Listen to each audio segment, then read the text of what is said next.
കഴിഞ്ഞ ദിവസങ്ങളിൽ സമൂഹ മാധ്യമങ്ങളടക്കം വലിയ ചർച്ചയായിക്കൊണ്ടിരിക്കുന്ന ഒരു ചിത്രമാണ് SNDP യോഗം ജനറൽ സെക്രട്ടറി വെള്ളാപ്പള്ളി നടേശനെ മന്ത്രി ബിന്ദുകൃഷ്ണ കാണാൻ പോകുന്നു. വെള്ളാപ്പള്ളി നടേശന് മുമ്പിൽ കൈകൂപ്പി നിൽക്കുന്നു. വെള്ളാപ്പള്ളി നടേശൻ ബിന്ദുകൃഷ്ണയെ തലയിൽ തൊട്ട് ആശീർവദിക്കുന്നതുമായിട്ടൊരു ചിത്രമാണ് സമൂഹ മാധ്യമങ്ങളിൽ ചർച്ച ചെയ്തത്.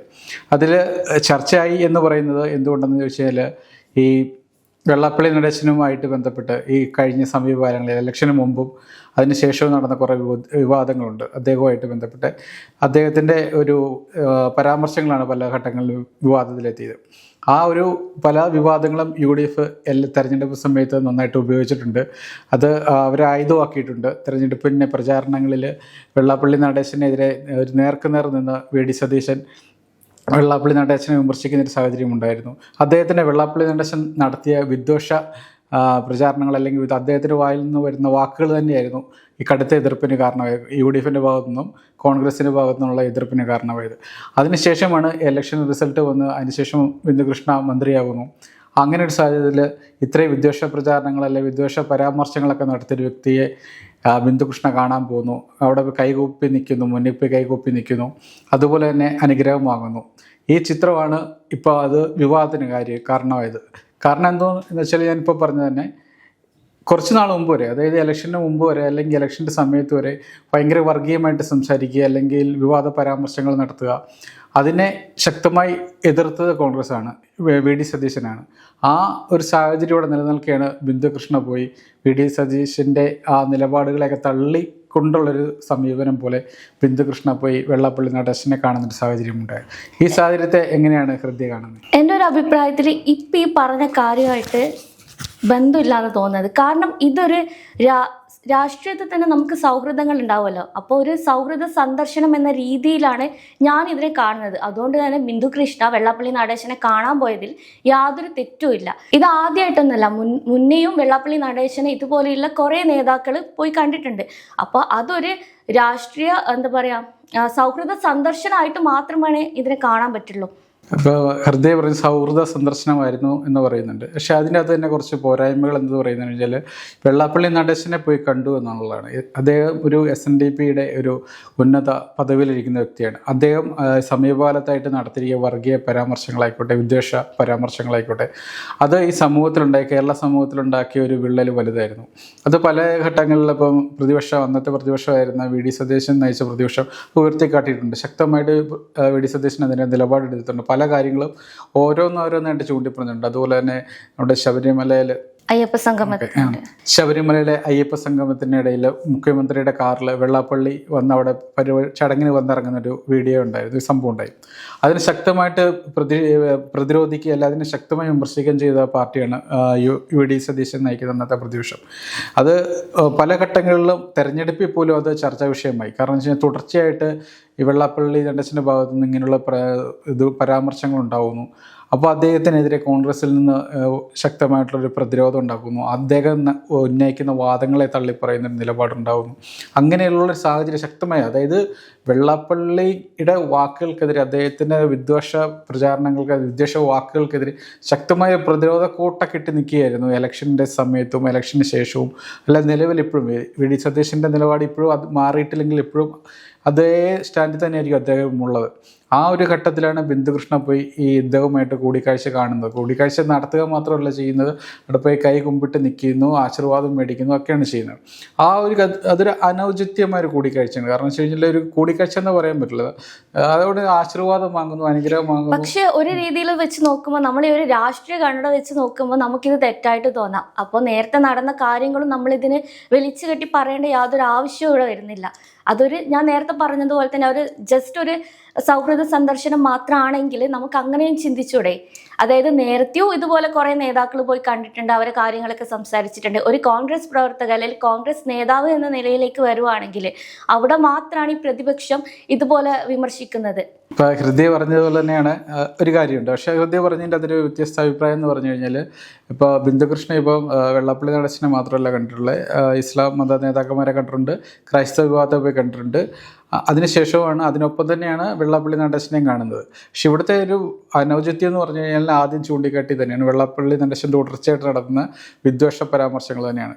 അത് സമൂഹത്തിലുണ്ടാക്കിയിരിക്കുന്ന ഒരു ആഘാതം വളരെ വലിയ തോതിലാണ്. പ്രത്യേകിച്ച് അദ്ദേഹം നടത്തിയിരിക്കുന്ന മലപ്പുറം ജില്ലയ്ക്കെതിരെ നടത്തിയിട്ടുണ്ട്, അതുപോലെ തന്നെ മുസ്ലിം വിഭാഗങ്ങൾക്കെതിരെ നടത്തിയിട്ടുണ്ട്.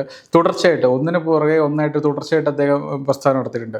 ആ പ്രസ്താവനകളെ ഒരിക്കൽ പോലും നമ്മുടെ അന്നത്തെ സർക്കാരായിട്ടുണ്ടായിരുന്ന പിണറായി വിജയൻ സർക്കാരിൽ നിന്നും കടുത്തൊരു തള്ളിപ്പറച്ചിലുണ്ടായിട്ടില്ല. പിണറായി വിജയൻ മുഖ്യമന്ത്രിയായിരുന്ന ആ സമയത്ത് അദ്ദേഹത്തിൻ്റെ കാറിലാണ് വെള്ളാപ്പള്ളി അവിടെ വന്ന് പരിപാടിക്കൊക്കെ വന്നിറങ്ങുന്ന സാഹചര്യം ഉണ്ടായത്. അതിനുശേഷം ഇലക്ഷൻ റിസൾട്ട് വരുന്നു, UDF വലിയൊരു വിജയത്തോടെ അധികാരത്തിലെത്തുന്നു. അതിനുശേഷവും വെള്ളാപ്പള്ളിയായിട്ട് UDF വലിയ അടുപ്പം കാണിക്കുന്നില്ല.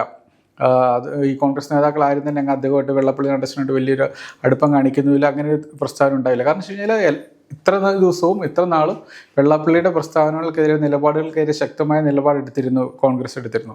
ആ ഒരു സാഹചര്യം ഇവിടെ ഉണ്ടായിരുന്നു. അതിനിടയിലാണ് ബിന്ദുകൃഷ്ണ പോയി അവിടെ പോയി ആശീർവാദം മേടിക്കുകയും അവിടെ പോയി കുമ്പിട്ട് നിൽക്കുകയും ചെയ്യുന്നത്. അവിടെയാണ് ഇപ്പോൾ സതീശിൻ്റെ നിലപാട് എന്തായിരുന്നു, ആ നിലപാടിനെ ബിന്ദുകൃഷ്ണ ഇവിടെ തള്ളിപ്പറഞ്ഞുകൊണ്ടുള്ളൊരു നിലപാടാണ് ബിന്ദുകൃഷ്ണ സ്വീകരിക്കുന്നത്. പക്ഷേ ബിന്ദുകൃഷ്ണയുടെ ഈ കാര്യത്തെക്കുറിച്ച് മാധ്യമങ്ങൾ ചോദിക്കുമ്പോൾ എല്ലാവർക്കും ക്ഷീരദിനാശംസകൾ അങ്ങനെ മറ്റൊരു മറുപടി നൽകി ബിന്ദുകൃഷ്ണ പരിഹസിക്കുന്ന ഒരു സാഹചര്യമാണ് ഇവിടെ ഉണ്ടായിട്ടുണ്ട്. കാരണം അദ്ദേഹത്തിന് വ്യക്തമായ ക്ലാരിറ്റിയുടെ പ്രവർത്തിക്കാൻ അല്ലെങ്കിൽ ഒരു ഉത്തരം നൽകാൻ പറ്റുന്നില്ല. നമ്മൾ ഈ ബിന്ദുകൃഷ്ണയുടെ ഫേസ്ബുക്ക് പോസ്റ്റ് ആയിക്കോട്ടെ അല്ലെങ്കിൽ ഫേസ്ബുക്കിലേക്ക് നോക്കിയാൽ തന്നെ നമുക്ക് കാണാൻ പറ്റുന്നൊരു കാര്യം എന്ന് വെച്ചാൽ ഈ സംഭവത്തിൽ ഏറ്റവും കൂടുതൽ ബിന്ദുകൃഷ്ണനെ വിമർശിച്ചിരിക്കുന്നത് ഇവിടെ LDF CPM ഒന്നുമല്ല. ഏറ്റവും കൂടുതൽ വിമർശനം അദ്ദേഹത്തിന് മന്ത്രിക്ക് നേരിടേണ്ടി വന്നത് കോൺഗ്രസിൽ തന്നെയാണ്, UDF തന്നെയാണ്. അതായത് പോസ്റ്റുകൾക്ക് താഴെയാണെങ്കിൽ പോസ്റ്റുകൾക്ക് താഴെ പറയുന്ന കമൻറ്റുകൾ നമുക്ക് നോക്കുമ്പോൾ മനസ്സിലാവും. ഒരു പഞ്ചായത്തല്ല, ഒരു നിയമസഭ പോലും അടുത്ത തവണ കാണിക്കില്ല എന്ന് ഒന്ന് പറയുന്നുണ്ട്. അത് കോൺഗ്രസ്സുകാർ തന്നെയാണ് ഈ കമൻ്റ് ഇടുന്നത്. കാരണം വെച്ച് കഴിഞ്ഞാൽ വെള്ളാപ്പള്ളിയായിട്ട് കൂടിക്കാഴ്ച നടത്തിയതിൻ്റെ അവരുടെ ഒരു എതിർപ്പ്, അവരുടെ ഒരു വികാരത്തിൻ്റെ പുറത്താണ് അവർ ഒന്ന് കമൻ്റ് ഇടുന്നത്. ശക്തമായിട്ട് ഈ ബിന്ദുകൃഷ്ണനെ തള്ളിപ്പറയുന്നു. ബിന്ദുകൃഷ്ണയ്ക്കെതിരെ ഈ വിഷയത്തിൽ പ്രതികരണം നടത്തിയതും കോൺഗ്രസിൻ്റെ ഭാഗത്തുനിന്ന് UDFൻ്റെ ഭാഗത്തുനിന്ന്. പിന്നെ ചില നേതാക്കൾ അല്ലെങ്കിൽ ചില വ്യക്തികൾ ബിന്ദുകൃഷ്ണ ഒപ്പം നിർത്താൻ ശ്രമിച്ചിട്ടുണ്ട്.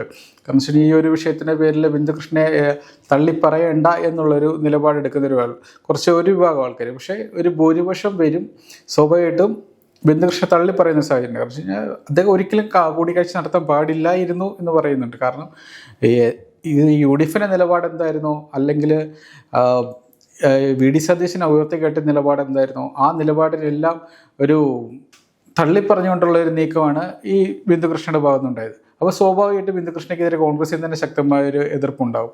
അത് തന്നെയാണ് ഇവിടെ സംഭവിച്ചത്. നേരത്തെ മുൻ മുഖ്യമന്ത്രി പിണറായി വിജയൻ വെള്ളാപ്പള്ളി നടേശനെ സന്ദർശിച്ചപ്പോൾ ഉണ്ടാവാതെ അത്രയും വിമർശനം ഇപ്പോൾ ഇങ്ങനെ പൊട്ടിപ്പുറപ്പെടുക്കേണ്ട വല്ല ആവശ്യമുണ്ടോ? അതിൻ്റെ ഉത്തരം എന്താണെന്ന് വെച്ച് കഴിഞ്ഞാൽ ഇപ്പം ഈ തെരഞ്ഞെടുപ്പ് വന്നു. ഇലക്ഷന് മുന്നെയാണ് നമ്മളിപ്പം വെള്ളാപ്പള്ളി നടേശനെ പോയി കാണുവാണെങ്കിൽ നമുക്ക് പറയാം ഇലക്ഷന്റെ നമുക്ക് വോട്ട് സ്വാധീനത്തിന് വേണ്ടിയിട്ടാണെന്നൊക്കെ നമുക്ക് പറയാം. പക്ഷെ ഇതങ്ങനെയല്ലല്ലോ. ഇതിപ്പോ നോർമലായിട്ട് മന്ത്രിയായിട്ട് അധികാരത്തിലേറ്റു, അതിനുശേഷം നമ്മുടെ ഉന്നത പദവിയിലുള്ള നേതാക്കന്മാരെയോ അതുപോലെ തന്നെ സാമുദായിക നേതാക്കളെയും കാണാൻ പോകുന്നത് നോർമലാണ്. അവരുടെ അനുഗ്രഹം വാങ്ങിക്കാനും അങ്ങനെയുള്ള ഒരു സന്ദർശനമായിട്ട് മാത്രം ഇതിനെ കണ്ടാൽ മതി എന്നാണ് എൻ്റെ പേഴ്സണലി ഉള്ളൊരു അഭിപ്രായം. ഇതിന് വെറുതെ ഒരു രാഷ്ട്രീയവൽക്കരിക്കേണ്ട ആവശ്യമോ അല്ലെങ്കിൽ പണ്ടത്തെ കാര്യങ്ങൾ നമുക്കിതിനെ കെട്ടിച്ചമച്ച് പുറപ്പെടുക്കേണ്ട ഒരു ആവശ്യം, വിവാദമാക്കേണ്ട ഒരു ആവശ്യം ഇവിടെ വരുന്നില്ല. കാരണം നേരത്തെ മുഖ്യമന്ത്രി വെള്ളാപ്പള്ളി നടേശനും അയ്യപ്പ സംഗമത്തിൽ പങ്കെടുത്ത സമയത്തുള്ളതും ആ സമയത്തൊന്നും CPMകാർക്കാണെങ്കിൽ ആർക്കൊന്നും പറയാനില്ല. അതൊരു ജസ്റ്റ് വയ്യാത ആളല്ലേ, ആ ഒരു രീതിയിൽ മാത്രമായിരുന്നു അവരത് കൺസിഡർ ചെയ്തത്. പക്ഷെ ഇന്നങ്ങനെയല്ല. ഇന്ന് എന്താ പറയുന്ന അതൊരു കോൺഗ്രസ് ഇപ്പം ഭരണത്തിൽ ഇരിക്കുന്നത് കൊണ്ടാണോ അല്ലെങ്കിൽ ബിന്ദുകൃഷ്ണയോട് ഒരു വ്യക്തിപരമായ എതിർപ്പ് നിലനിൽക്കുന്നത് കൊണ്ടാണോ ഇങ്ങനെ ടാർഗറ്റ് ചെയ്യുന്നത് എന്നിവിടെ മനസ്സിലാവുന്നില്ല. അതിപ്പോൾ ഹൃദയം പറഞ്ഞ പോലെ തന്നെ എൻ്റെ ഒരു വശം എന്ന് പറഞ്ഞു കഴിഞ്ഞാൽ ഈ ഇലക്ഷൻ റിസൾട്ട് വന്നപ്പം വലിയൊരു തോൽവി ഇടതുപക്ഷം നേരിട്ടിട്ടുണ്ട്.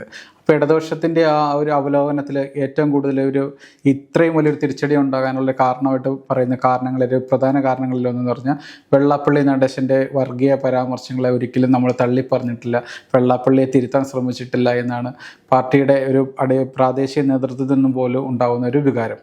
ആ ഒരു വികാരം ഈ LDFൻ്റെ ഭാഗത്തുനിന്നും CPMൻ്റെ ഭാഗത്തുനിന്നും ഇവിടെ സമൂഹത്തിൽ ഇപ്പോഴും നിൽക്കുകയാണ്. ആ ഒരു സാഹചര്യത്തിലാണ് അതുപോലെ പ്രതിഷേധം അല്ല, അതുപോലെ ഒരു പ്രചാരണം നടത്തിയതല്ല, അല്ലെങ്കിൽ ഒരു വിദ്വേഷ പ്രചാരണം നടത്തിയ ഒരാൾ ഇപ്പോഴും അദ്ദേഹത്തെ കാണാൻ വേണ്ടി ബിന്ദുകൃഷ്ണ പോകുന്നത്. അപ്പോൾ ഈ ഒരു സംഭവത്തിൽ നമ്മുടെ ഈ youth Congress general secretary VP Dulkifil ഒരു ശക്തമായിട്ട് പ്രചരണം നടത്തിയിട്ടുണ്ട്. അതായത് ബിന്ദുകൃഷ്ണൻ നടത്തിയ കൂടിക്കാഴ്ച നടത്താൻ പാടില്ലായിരുന്നു എന്ന് രൂക്ഷമായിട്ട് പറയുന്നുണ്ട്. കാരണം വെച്ചാൽ അദ്ദേഹം പറയുന്നതിൻ്റെ അകത്ത് പറയുന്നുണ്ട്, വർഗീയ പ്രചാരണം അല്ല വർഗീയ പരാമർശങ്ങൾ തുടർച്ചയായി നടത്തിയ ഒരു വ്യക്തിയാണ് വെള്ളാപ്പള്ളി നടേശൻ എന്ന് പറഞ്ഞിട്ടാണ് അദ്ദേഹം ഈ കൂടിക്കാഴ്ചയെ തള്ളി പറയുന്നത്. അതുപോലെ തന്നെ നമ്മൾ നോക്കുമ്പോൾ വേറൊരു വ്യക്തി എന്ന് പറഞ്ഞു കഴിഞ്ഞാൽ യൂത്ത് കോൺഗ്രസ് സംസ്ഥാന general secretary advocate K Abid Ali പറയുന്നുണ്ട്. ആബിദ് അലിയുടെ ഒരു അദ്ദേഹം പറയുന്ന ഒരു പോസ്റ്റിൽ അദ്ദേഹം പറയുന്നത് വളരെ പരിഹാസത്തോടെ പറയുന്നത്, ഈ UDF അധികാരത്തിലെത്തിക്കാൻ VD സതീശൻ എത്രത്തോളം പ്രയത്നിച്ചോ, എത്രത്തോളം പണിയെടുത്തോ, അതുപോലെ തന്നെ UDF അധികാരത്തിൽ എത്തിക്കാൻ വേണ്ടിയിട്ട് സഹായിച്ചത് ഈ വെള്ളാപ്പള്ളിയുടെ വാക്കുകളാണെന്ന് പറയുന്നുണ്ട്. കാരണം വെള്ളാപ്പള്ളിയുടെ വാക്കുകൾ അതുപോലെ സമൂഹത്തിൽ ഒരു സ്പ്ലിറ്റ് ഉണ്ടാക്കിയിട്ടുണ്ട്. ആ ഒരു സ്പ്ലിറ്റ് UDF നേട്ടമായിട്ടുണ്ട്. അത് ഈ വെള്ളാപ്പള്ളിയുടെ വാക്കുകളിലെയും പരാമർശങ്ങൾ ഒരിക്കലും CPM അന്നത്തെ മുഖ്യമന്ത്രിയായിട്ടുള്ള പിണറായി വിജയനോ തള്ളിപ്പറഞ്ഞിട്ടില്ല. ആ ഒരു സാഹചര്യം UDF അനുകൂലമായി മാറി, UDF വോട്ടുകളായി മാറി. ആ ഒരു സാഹചര്യം എല്ലാം ഇവിടെ സമൂഹത്തിൽ നിലനിൽക്കുകയാണ്. അങ്ങനെ ഒരു വേർതിരിവ്, സമൂഹത്തിൽ വേർതിരിവ് ഉണ്ടാക്കുന്ന തരത്തിലാണ് വെള്ളാപ്പള്ളിയുടെ പരാമർശങ്ങൾ പല ഘട്ടങ്ങളിലും പോയിട്ടുള്ളത്. ആ ഒരു സാഹചര്യം ഇപ്പോഴും നിലവിലുണ്ട്.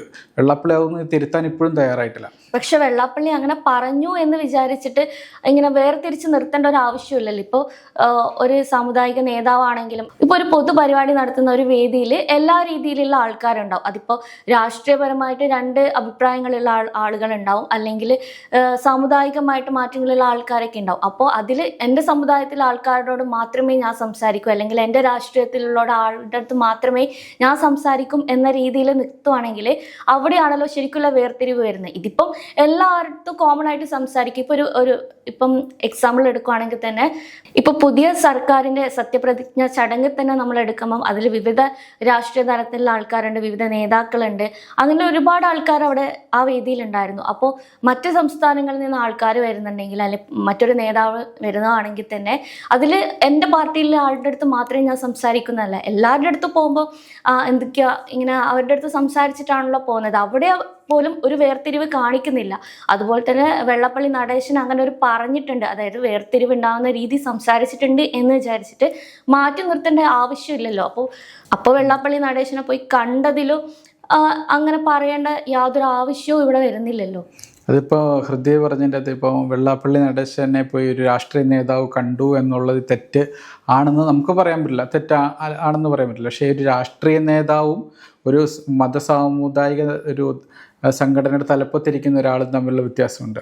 ആ ഒരു രാഷ്ട്രീയ നേതാവിനെ പറയാൻ പറ്റുന്ന വാക്കുകളും ഒരു സമൂഹ അല്ലെങ്കിൽ മതസാമുദായിക രംഗത്തെ പ്രതിനിധീകരിക്കുന്ന വ്യക്തി പറയുന്ന വാക്കുകളും തമ്മിൽ വ്യത്യാസമുണ്ട്. ആ മതസാമുദായിക ഒരു കൂട്ടായ്മയെ മുന്നിൽ നിന്ന് അവരുടെ ഒരു കൂട്ടായ്മ പ്രതിനിധിയായിട്ട് മുന്നിൽ നിൽക്കുന്നയാൾ എല്ലാവരെയും ഒരേപോലെ കാണേണ്ട ആ വ്യക്തിയാണ്. അത് ഏത് മതമായിക്കോട്ടെ, ഏത് ജാതി ആയിക്കോട്ടെ, എന്തും ആയിക്കോട്ടെ, അദ്ദേഹം എല്ലാവരെയും ഒരുപോലെ കാണാൻ ശ്രമിക്കുകയും അവർക്ക് വേണ്ടി സംസാരിക്കുകയും ചെയ്യേണ്ട ഒരാളാണ്. അദ്ദേഹം ഒരിക്കലും മറ്റൊരു വിഭാഗത്തെ തള്ളിപ്പറയാനോ കുറ്റപ്പെടുത്താനോ മുതിരാൻ പാടില്ലാത്തൊരു വ്യക്തിയാണ്. പക്ഷേ വെള്ളാപ്പള്ളി നടേശൻ്റെ ഭാഗത്ത് നിന്ന് നിർഭാഗ്യവശാൽ അങ്ങനെയുള്ള പരാമർശങ്ങൾ തുടർച്ചയായിട്ട് ഒന്നിന് പുറകെ ഒന്നായിട്ട് തുടർച്ചയായിട്ടുണ്ടായിട്ടുണ്ട്. അപ്പം നമ്മളിപ്പോൾ ഹൃദയം പറഞ്ഞാൽ ഒരു രാഷ്ട്രീയ നേതാവ് കൂടി വേറെ രാഷ്ട്രീയ നേതാവിനെ കണ്ടാൽ തെറ്റില്ല എന്ന് ചോദിച്ചാൽ അവർ തമ്മിൽ കാണുന്നത് വലിയ തെറ്റുണ്ടാവില്ല. കാരണം അവർ രണ്ടുപേരും പൊളിറ്റീഷ്യന്മാരാണ്. അവർക്കൊരു രാഷ്ട്രീയ പാർട്ടികളുടെ ഏതെങ്കിലും അടിത്തറയിൽ നിന്ന് വിശ്വസിക്കുന്നവരും കാര്യങ്ങളൊക്കെയാണ്. പക്ഷെ നമ്മൾ ഇങ്ങോട്ട് വരുമ്പോഴത്തേക്ക് ഒരു മതസാമുദായിക സംഘടനയാകുമ്പോൾ അതിനൊരു കെട്ടുറപ്പുണ്ട്, ഒരു വലിയൊരു കൂട്ടായ്മയുടെ ഭാഗമാണ്. ആ കൂട്ടായ്മയുടെ ഭാഗമായിട്ട് അതിനെ പ്രതിനിധിയായിട്ട് മുന്നിൽ നിൽക്കുന്ന ആൾ സംസാരിക്കുമ്പോൾ വളരെ സൂക്ഷിക്കണം. കാരണം വെച്ച് കഴിഞ്ഞാൽ അദ്ദേഹത്തിൻ്റെ മുന്നിൽ ഒരു വലിയൊരു സമൂഹമുണ്ട്, അദ്ദേഹം അവരുടെ ശബ്ദമാണ്. ആ ശബ്ദത്തിൽ നിന്ന് മോശമായിട്ടുള്ളൊരു വേറിട്ടൊരു പ്രസ്താവനകളോ വിദ്വേഷമോ ഉണ്ടായിക്കഴിഞ്ഞാൽ ആ സമൂഹത്തെ പോലും അത് അസ്ഥിരപ്പെടുത്തും. അങ്ങനെ ഒരു സാഹചര്യം ഉണ്ടാകാൻ പാടില്ല എന്ന് വെള്ളാപ്പള്ളിക്ക് ബോധ്യം ഉണ്ടാകണമായിരുന്നു. അദ്ദേഹത്തിന് ആ ബോധ്യം പല ഘട്ടത്തിലും ഉണ്ടായിട്ടില്ല. അദ്ദേഹത്തിൻ്റെ ഭാഗത്തുനിന്ന് അങ്ങനെ വന്നൊരു വാക്കുകളെ തള്ളിപ്പറയാൻ വേണ്ടി CPM അന്നത്തെ മുഖ്യമന്ത്രി ശ്രമിച്ചില്ല എന്നുള്ളത് ഒരു വലിയ കാര്യമാണ്. അതിൻ്റെ തിരിച്ചടി കൂടി ഈ തിരഞ്ഞെടുപ്പിൽ LDF കിട്ടിയിട്ടുണ്ട്, CPM കിട്ടിയിട്ടുണ്ട് എന്നുള്ള കാര്യം യാഥാർത്ഥ്യമാണ്. അത് CPM സംഘടനാ തലത്തിലുള്ള ഒരു വിലയിരുത്തലിൽ പോലും അത് പരാമർശിക്കുന്നുണ്ട്. അങ്ങനെ ഒരു തിരിച്ചടി ഉണ്ടായി, അങ്ങനെ ആളുകളിൽ നിന്നൊരു എതിർപ്പുണ്ടായി എന്ന് അവർ ശരിവെക്കുന്നൊരു കാര്യമാണ്. ആ ശരിവെക്കുന്ന കാര്യം ഇവിടെ പകൽ പോലെ വെളിച്ചത്തിലൂടെ ഉണ്ട്. അങ്ങനെ ഒരു സാഹചര്യം നിൽക്കുമ്പോഴാണ് ബിന്ദുകൃഷ്ണ പോയി വെള്ളാപ്പള്ളിയെ കാണുന്നതും കൈ കുമ്പിട്ട് നിൽക്കുന്നതും ആശീർവാദം മേടിക്കുന്നതും എന്നുള്ളൊരു പോരായ്മയാണ് ഇവിടെ എടുത്തു കാണിക്കാൻ പറ്റും. നമ്മളിപ്പോൾ പറഞ്ഞ പോലെ തന്നെ വെള്ളാപ്പള്ളി നടേശനും ബിന്ദുകൃഷ്ണനും തമ്മിലുള്ള കൂടിക്കാഴ്ചയ്ക്ക് പല വ്യത്യസ്തമായ അഭിപ്രായങ്ങൾ സമൂഹത്തിലുണ്ട്. കോൺഗ്രസിൻ്റെ ഭാഗത്തു നിന്നാണ് കൂടുതൽ വിമർശനങ്ങളും അനുകൂലിക്കുന്നതും ഉണ്ടായിട്ടുള്ളത്. പക്ഷേ ഈ കൂടിക്കാഴ്ചയെ ബിന്ദുകൃഷ്ണ ഏത് രീതിയിൽ എടുക്കുന്നു, വെള്ളാപ്പള്ളി ഏത് രീതിയിൽ എടുക്കുന്നു എന്നുള്ളതിലെല്ലാം സമൂഹം വിലയിരുത്തട്ടെ. വെള്ളാപ്പള്ളിയുടെ പരാമർശങ്ങൾ സമൂഹത്തിലുണ്ട്, ആളുകൾക്കറിയാം. ബിന്ദുകൃഷ്ണയായിട്ടുള്ള കൂടിക്കാഴ്ച നിലവിലിപ്പം നടന്നു കഴിഞ്ഞു. ഇനി ആളുകൾ വിലയിരുത്തട്ടെ എന്താണ് അഭിപ്രായം എന്ന്, അല്ലെങ്കിൽ ഈ കൂടിക്കാഴ്ചയിൽ എന്താണ് ന്യൂനത എന്ന് ആൾക്കാർക്ക് മനസ്സിലാകട്ടെ എന്ന് നമുക്ക് കരുതാം.